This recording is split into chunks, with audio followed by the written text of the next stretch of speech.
Wel, cyn I mi ddechrau I CCG, nes I ddim siarad Cymraeg o gwbl yn y gwerthu neu yn y tŷ.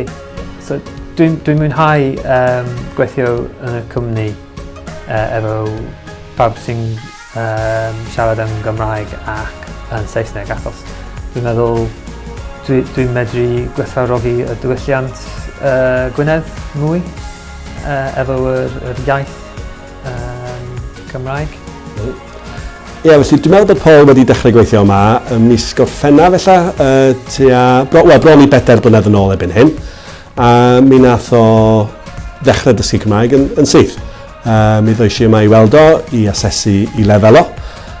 A oedd o'n gwybod ychydig o eiriau, ond doedd gynno fo ddim llawer o Gymraeg, y dweud y gwir.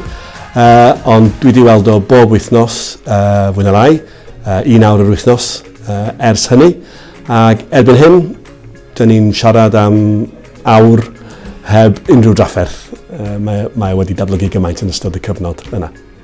Dwi'n gweithio efo Craig ers ryw 6 mis, so dwi wedi bod yn dod I CCG ers hynny. Ryw 10 sesiwn awr dwi wedi gael efo fo, a bwriad y sesiynau ydy margu hyder. Yn y sesiynau wedyn, cwbl da ni'n neud ydy trafod y gwaith, dwi'n creu unrhyw eiriau anodd sydd gyda fo, dwi'n creu cardiau, Quizlet iddo fo, mae o'n ymarfer heini, a wedyn os oes dasg benodol sydd gyda fo fel paratoi at gyfweliad, gyflwyniad, da ni jyst yn ymarfer hwnna, neu siwr bod o'n teimlo'n digon hyderus wedyn I allu wneud y dasg yna yn Gymraeg. Mae gwers Cymraeg efo Elin wedi bod yn gret.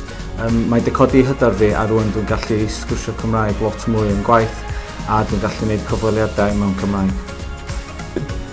Dwi'n meddwl, just go for it, dos amdani.